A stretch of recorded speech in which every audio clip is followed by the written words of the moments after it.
გამარჯობა მეგობრებო, დღეს გაჩვენებთ როგორ მოვამზადოთ გემრიელი და წვნიანი მწვადი, რომელიც ყველას ძალიან მოეწონება. ჩვენ გავაკეთებთ მარტივად, მაგრამ ძალიან გემრიელ მარინადს და სხვათა შორის რამოდენიმე საიდუმლოსაც გაგიზიარებთ. გამოიწერეთ ჩემი არხი, დაალაიქეთ და დავიწყოთ. მარინადისთვის დაგჭირდება ღორის კისერი, რომელიც საუკეთესოა მწვადისთვის, ხახვი, შავი პილპილი, მარილი, ლიმნის წვენი ან ძმადი, მაგრამ სასურველია უფრო ცოცხალი გემო გქონდეს, ლიმნის წვენი გავუკეთოთ. ხორცი უნდა დავჭრათ საშუალო ნაჭრებად. აი დაახლოებით ესეთი ზომის ნაჭრებად. სისველე რომ მქონდეს და სიმშრალე რო არ გაუჩნდეს ამისთვის.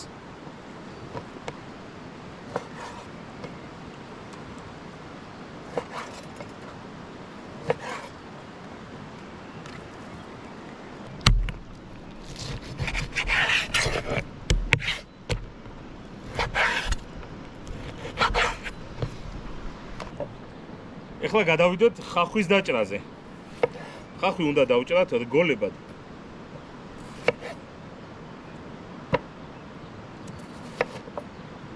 და გამოვიყვანოთ რგოლები.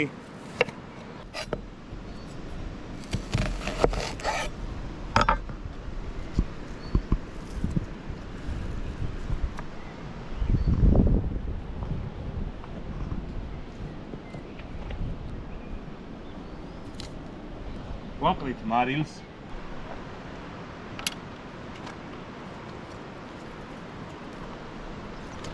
ვაყრით შავ პილპილს.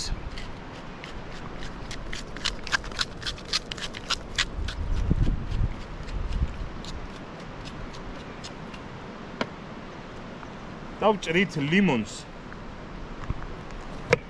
ორ ნაწილად. ვაწურავთ ჩვენს მარინადს. ვურევთ მარინადს.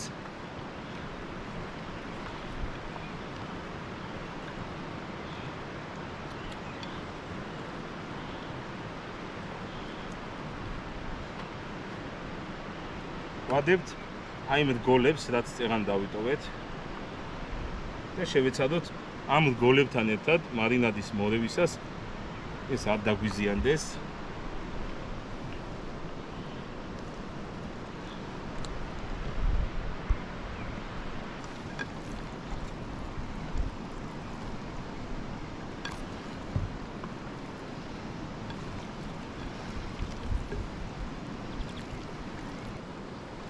ვამატებთ გაზიან წყალს, რომელიც სირბილებს შემატებს ჩვენს მარინადს.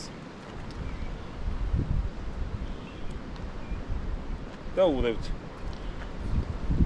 ვოდებით დაახლოებით 10-15 წუთის განმავლობაში და შემდეგ ვიწყებთ შამფურზე სამწვადის აგებას.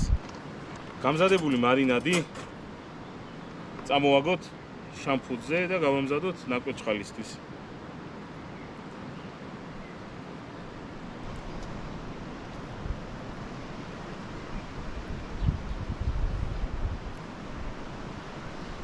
ხახვი რომ შევინახეთ რგოლებად, სწორედ ამისთვის რომ ჩავუყოლოთ ხორცს და ხახვის გემო შამფურზევე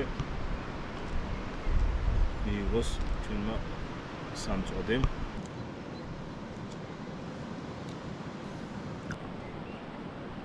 ნახოთ სიმხურვალე, ნაკვეჭხალის კარგია.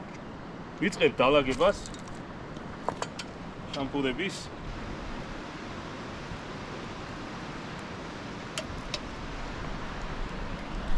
მწვადს სჭირდება ბევრჯერ გადატრიალება და უნდა მივაქციოთ ყურადღება იმას, რომ შეუნარჩუნდეს შიგნით ხორცს სისველე.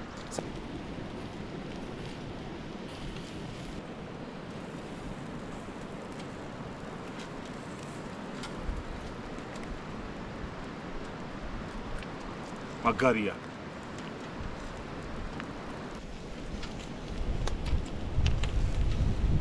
ჩვენი მწვადი შეიწვა, გამზადდა, შეწითლდა, სისველე შეინარჩუნა. ზღაპრულია. სასწაული არომატის მქონე მწვადი გამოვიდა ჩემო ძვირფასებო. ავიწყოთ ჩამოცლა.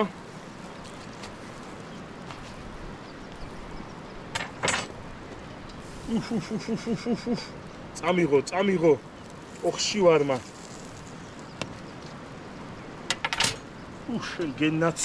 უშენ გენაცვალე. დავაგემოვნოთ ჩვენი მწვადი.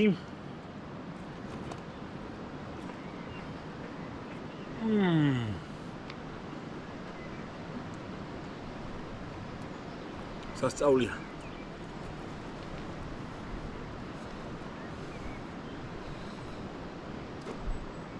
გამოგვიწერეთ, დაგვალაიქეთ და გაგვიმარჯოს.